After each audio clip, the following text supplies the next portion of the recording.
Quand on n'écoute pas la colère dans une relation, qui peut être exprimée de différentes façons, si on dit à notre partenaire « Mais de quel droit t'exprimes cette colère?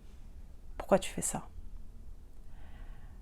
Il ne va pas se sentir entendu, il ne va pas se sentir compris. Versus, si on prend un temps, si on ne réagit pas avec notre cerveau reptilien dans la réactivité, tous comme on est, suite à n'importe quel acte,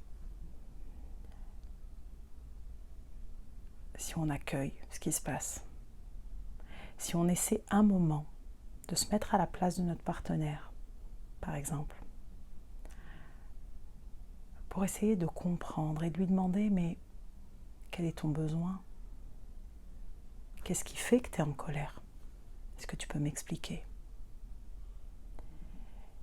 Si on essaie de mettre ses lunettes de la vie et de se mettre à sa place dans son histoire, il y a de fortes chances qu'on arrive à coécrire une nouvelle histoire, ensemble, en conscience, et que petit à petit, on grandisse ensemble dans l'accueil de l'autre et de la différence et de ses blessures. Mais on est des humains, on en a tous. En aucun cas, ça vient cautionner ce qui est en train de se passer. En aucun cas.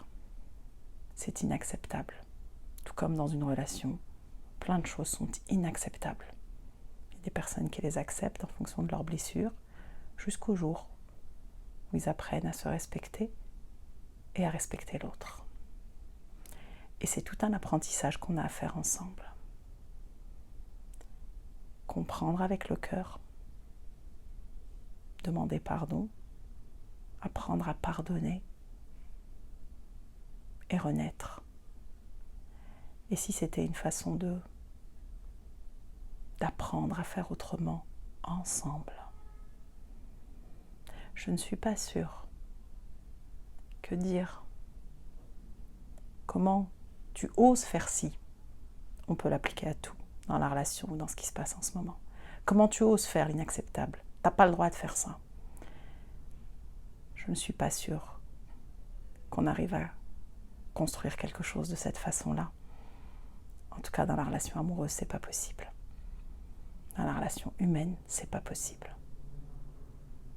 Peut-être qu'on a besoin de se poser, de s'écouter, de comprendre et trouver des solutions ensemble. Qu'est-ce que t'en penses ?